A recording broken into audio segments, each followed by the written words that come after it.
Bienvenidos a este capítulo de Coaching con Paula. Hoy estamos recorriendo el camino hacia el corazón de una mujer maravillosa, una mujer africana, bella, profunda, espiritual, emprendedora social, escritora de literatura espiritual. Bueno, una cantidad de cosas que vamos a descubrir de la mano de Guillermina Mecuy. Estamos en su casa en Madrid, felices de tenerte, Guillermina. Gracias por recibirnos en tu casa y en tu corazón. A ti, Paula, sabes que aquí eres siempre bienvenida. Muchas gracias. Bueno, vamos a empezar a recorrer esos pasos hacia tu corazón, hacia tu historia, una historia de trascendencia, una historia maravillosa. Quisiéramos saber primero cómo ha sido tu vida, tu infancia, dónde naces, un poquito tu historia familiar, tu niñez. Pues es una historia apasionante al final porque me veo que pertenezco ya a muchos mundos. Nazco en Guinea Ecuatorial.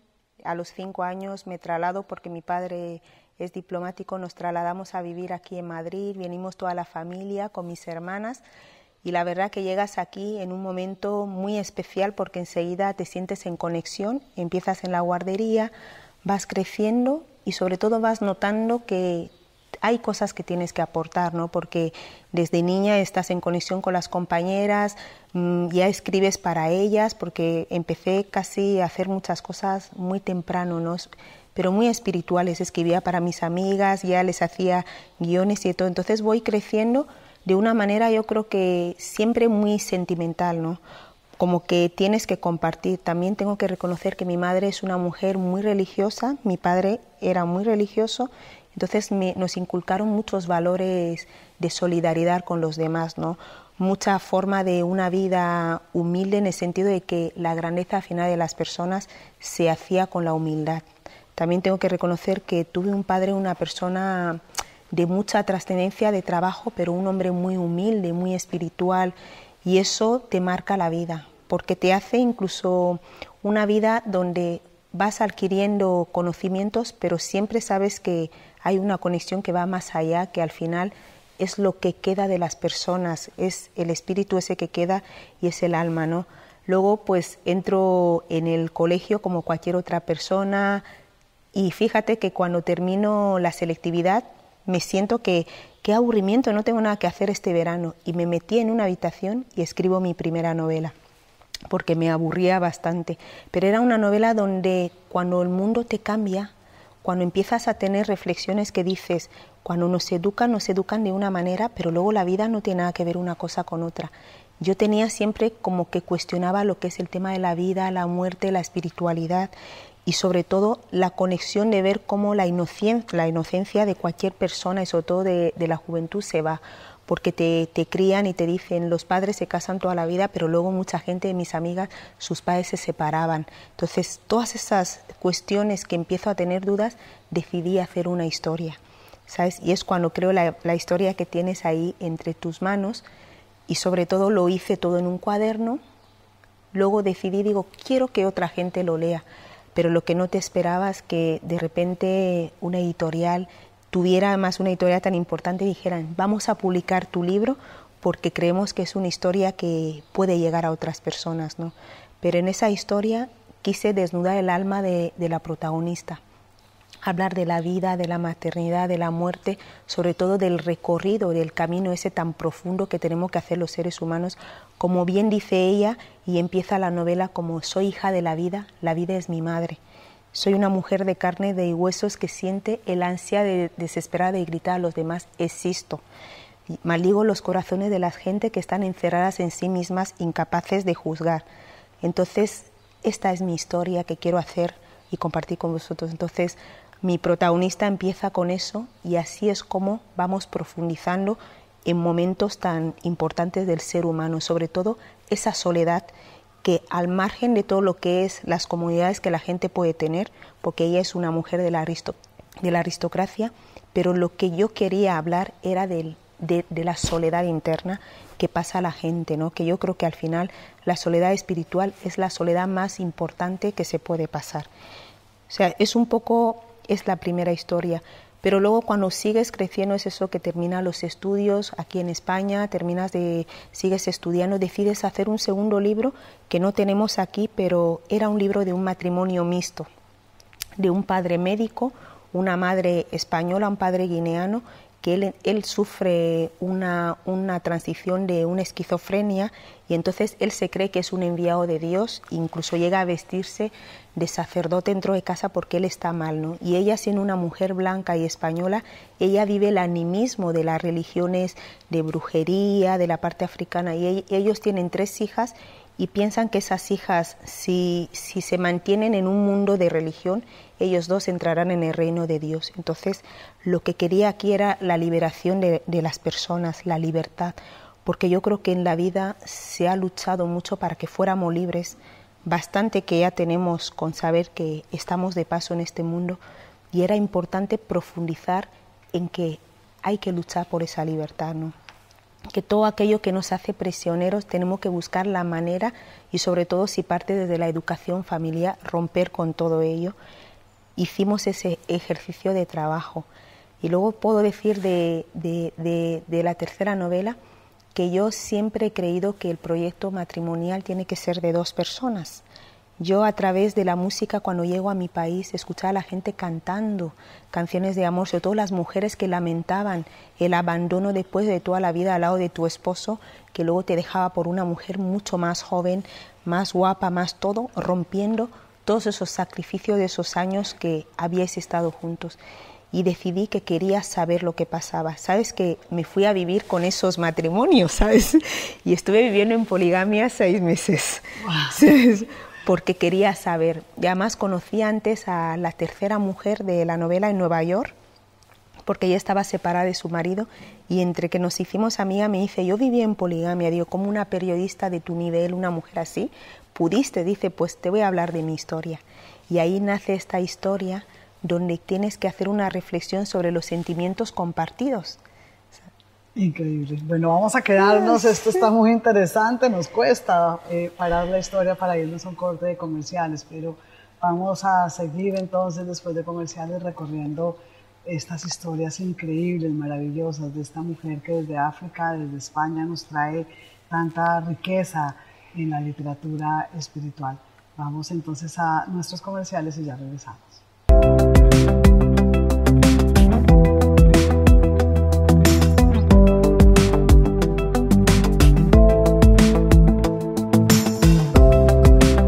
Bienvenidos de vuelta, vamos a seguir encontrándonos con esta maravillosa mujer.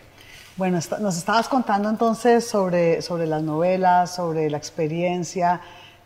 Háblanos entonces un poquito sobre el Dania, el llanto de la perra. Yo estaba leyendo acá un pedazo cortito que me encantó, me tocó el alma, y dice: el llanto de la perra es el dolor que quema hasta el último rincón de nuestro ser, que araña nuestros 5 sentidos, que enloquece a su víctima pero no la mata.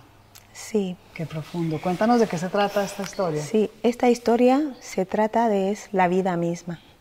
Y cuando ves lo que justo acabas de leer, Paula, donde dice que es un dolor que arde hasta el último rincón de nuestro ser, que araña y castiga nuestros 5 sentidos, pero finalmente no nos mata, es como que estamos preparados los seres humanos cuando nacemos a pasar por todo en la vida, a soportarlo y al final a sobrevivir de ello.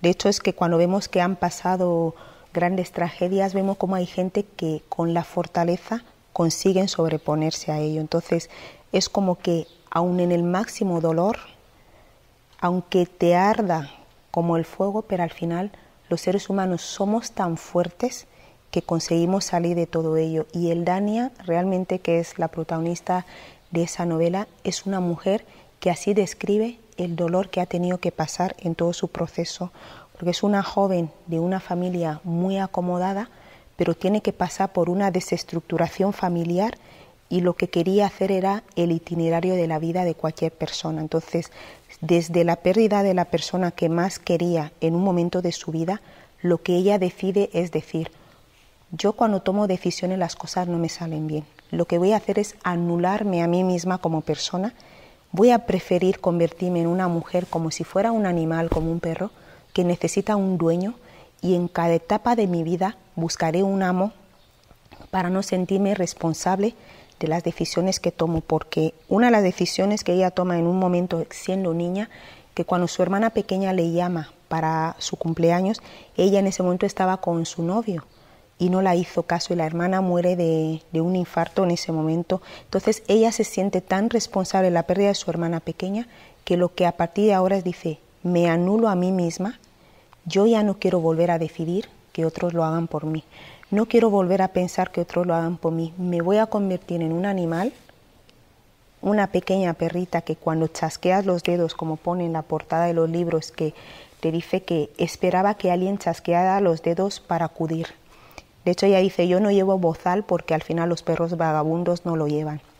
Entonces ella va haciendo un recorrido de su vida que quería hacer con ella desde esa juventud, va a casa de su hermana donde pasa por situaciones muy difíciles, luego vuelve a buscar a su madre porque hay una desestructuración en la familia, pero al final incluso donde menos te esperas encuentra el amor también y la solidaridad en gente que sin ser de su sangre le abren las puertas al amor y a la vida.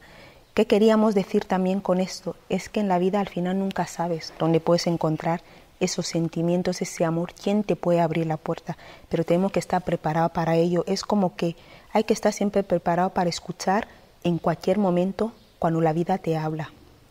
Y es justo lo que hago con el Dani. Entonces al final el Dania, pues cuando vas viendo el libro te das cuenta que pasa por todo, incluso finalmente por la maternidad, que creo que es muy importante y también te lo describe, ¿no? Pero sobre todo pasa por situaciones de muertes de su padre, la pérdida de su madre, porque es un libro bastante duro porque es ese dolor, ¿no?, que yo describía en un primer momento, pero vas viendo dentro cómo se crean cartas de amor, sentimientos rotos, palabras que no se dijeron, complicidades que quedaron en silencio y esos momentos de soledad, ¿no? Y sinceramente creo que en la vida cualquier persona cuando se encuentra con ese libro vemos que todos hemos pasado por ello, pero la paradoja final es como que al final cuando te pones fuerte puede ser positivo todo, que hasta donde piensas que no hay luz lo encuentra y ella al final, después de todo este recorrido, de todo este dolor, ella consigue situarse porque aprende a escuchar el amor y la llamada espiritual, ¿no?, de las personas que están en nuestras vidas. Guillermina, bueno, te entregas y te consagras a la literatura espiritual, pero simultáneamente como mujer alcanzas unas responsabilidades grandísimas en tu país como ministra de Cultura y Turismo. Cuéntanos esta experiencia y cómo combinas tus dos facetas. Pues la verdad que fue una experiencia que te sientes privilegiada de servir a los demás. Cuando hablamos de la palabra ministro o ministra, al final somos personas que somos siervos, que estamos al servicio de un país. Yo la verdad que cuando a una edad temprana me encuentro con una responsabilidad en la que se confía en mí para hacer este trabajo, primero sentí que era una responsabilidad que me correspondía a mí, pero a todo el mundo, porque mi trabajo era servir a la gente. Y entonces tenías que llegar a la gente y sobre todo darles respuestas a lo que esperaban de ti, ¿no? Entonces esa responsabilidad para mí fue sobre todo el aprender a trabajar para otras personas, porque dejas de ser tú, te pones en un segundo plano y tienes que dar respuesta. He sido 10 años ministra, para mí ha sido un honor y un privilegio estar 10 años al servicio de la gente, pero sobre todo el privilegio para mí ha sido el legado que hemos dejado. El ver al final cómo se pudo hacer cosas como crear todos los kioscos de prensa en el país dentro del proyecto que marcamos unos objetivos que se cumplieron hasta casi el último objetivo, como crear los kioscos de prensa en todo el país, que en ese momento no tuvimos, crear lo que son las cadenas de bibliotecas, que las creamos nosotros, crear la Biblioteca Nacional del país. Para mí fue un privilegio porque fue el primer trabajo que hice y sobre todo conseguir la memoria histórica de nuestro país y llevarlo a mi país gracias a que nuestra historia estaba vinculada con España. Crear centros culturales porque no teníamos en ese momento, que eran ecuatoguineanos, para que nuestra propia cultura, nuestras raíces y lo que era sobre todo lo que tenía que ver, porque cuando se pierde la cultura de una sociedad se pierde todo y al final volver a recrear los valores. Entonces, unido a un trabajo tan profundo como es un poco promocionar el país a través del cine, que pudimos tener el honor de tener, que también sé que en Colombia se fue a rodar ahí lo de Palmeras en la Nieve, que luego pudimos tener el honor de participar o hacer películas como Los Últimos de Filipinas, con nuestro trabajo dentro del marco. Para mí fue momentos increíbles porque hemos hecho cosas donde me vi vinculada con más de 1000 personas que han estado a mi alrededor para hacer realidad unos sueños que eran de todos nosotros, ¿no? Y lo que más me emociona es cuando vas a tu país y que la gente veas todo lo que habéis hecho, ¿no? Y que la gente diga, pero ¿por qué hemos dejado de hacer todo esto? Pero yo siempre creo que en la vida cada cosa tiene su época, ¿no? ¿Sabes? Y tiene su tiempo. Pero lo bonito es que lo estricta que fuimos, pero que la gente recuerde el amor, porque trabajamos con mucha espiritualidad, ¿no? Yo he trabajado con la gente, pero lo hice como madre, porque dejé de tener edad en este trabajo. Me di cuenta que yo era la madre de todo el mundo, ¿no? De hecho, por ejemplo, mi viceministro, que tenían 60 años, o todo mi equipo, que algunos eran, pero al final te convertías en madre, porque asume la responsabilidad de que una vez que te dan una responsabilidad, tú no tienes edad, no tienes sexo, no tienes nada, simplemente tienes que cumplir con lo que la gente espera de ti, ¿no? Y es una faceta que para mí me marcó porque me permitió estar en todas partes del mundo y haber hecho cosas maravillosas. Impresionante, la ministra más joven de Guinea Ecuatorial, Guillermina Mequí, dedicada también a la literatura. Vamos a un corte de comerciales y no te vayas, que ya regresamos.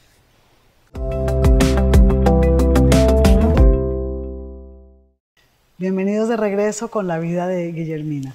Bueno, nos contaste entonces tu experiencia sobre tu vida, como fuiste ministra en Guinea. Fuiste la ministra más joven, ¿verdad? Fui ministra con 25 años y fui 10 años ministra, desde el 2009 hasta 2017.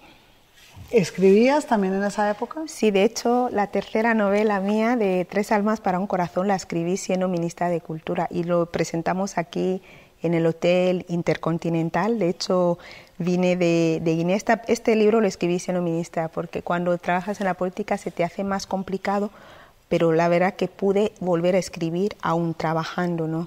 En ese momento era la ministra de Cultura cuando escribí mi tercera novela y fue increíble en ese aspecto, porque quise también un poco tocar el alma de las mujeres, quise hacer un homenaje, porque yo creo que muchas mujeres en la historia a veces se han quedado como que incomprendidas en muchos momentos, ¿no? Porque dentro de un matrimonio yo creo que las mujeres se han esforzado mucho y durante años a veces no se ha valorado tanto.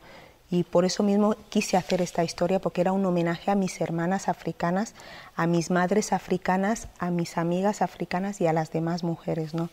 Y aun siendo ministra, pues pude hacer este trabajo porque yo creo que merecía la pena poder contar ese sufrimiento que existe cuando al final pues hay poligamia a veces en algunas culturas, ¿no? Eso te iba a preguntar, o sea, la historia de ese libro se trata sobre la poligamia en general o la poligamia en África. Era la poligamia un poco en general, pero es la poligamia de Guinea Ecuatorial realmente. O sea, quise tocar un poco la poligamia, pero me centré en la guineana, porque es lo que te decía. ¿Cómo se vive? Ahora mismo está casi en decadencia, pero antiguamente antiguamente nació como una forma de unión familiar, en el sentido de que cuando una persona se casaba antiguamente y un hombre a lo mejor fallecía, pues para que la mujer y los hijos no se fueran a otro sitio, lo que hacían es que la familia del marido automáticamente la acogían y la casaban, para que esa mujer no se quedara ni desprotegida ni viuda. Entonces se casaba con el hermano de esto, pero esto era antiguamente. ¿Qué pasó con el tiempo y sobre todo con los cambios, la evolución y todo? La poligamia pasó de ser un poco una parte de una unión a convertirse al final en una muestra de poder, ¿no? Sobre todo de los hombres más importantes, más poderosos. Era una forma de decir que puedo tener lo que quiero y la sociedad me lo ampara. Entonces yo escribo sobre la poligamia, que es la que puedo tener lo que quiero y la sociedad me lo ampara. Entonces en esta poligamia es, por ejemplo, la primera mujer pertenece a la aristocracia, una mujer aristócrata, la educan toda la vida para ser la mujer de un hombre poderoso. Son matrimonios donde se une pues el poder, la familia y la amistad. Pero ella no puede tener hijos. Entonces, cuando ella no puede tener hijos, su marido decide casarse con otra persona, pese a todo esto, porque aunque ella le pide de que adopta, hagamos lo que quiera, él le dice no, porque yo quiero tener hijos biológicos y voy a buscar otra mujer para tenerlos. Y decide casarse con una segunda mujer de una familia humilde con la que la va a convertir en la madre de sus hijos. Entonces, tú imagínate la situación de una primera mujer educada toda la vida con todo esto, que el marido le pasa esto. Pero ella aún así dice que como la han educado para estar en ese matrimonio, ella no se va. Date cuenta que nada le ata, porque ella es una mujer que tiene todo. Dice, no me voy porque me han educado para estar ahí y porque no creo justo que después de toda una lucha al lado de este señor, yo tenga por qué permitir que mi vida se quede con lo que me han educado.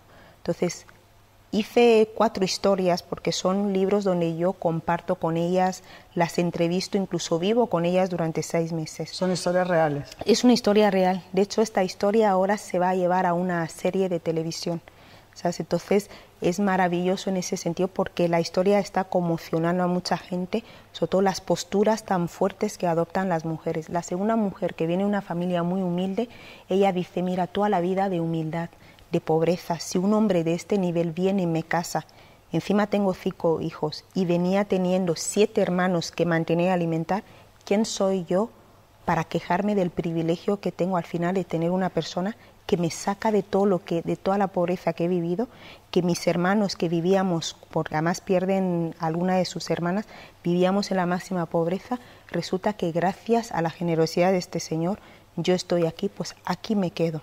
Cosa que la tercera mujer, que la conozco en Nueva York y es una de las que me inspiran para escribir, es una periodista que estudia en París, pero ella llega ahí y se enamora de este hombre. Y el planteamiento que ella hace es decir, si yo hubiera estado en París y me enamoro de un hombre casado, sería su amante.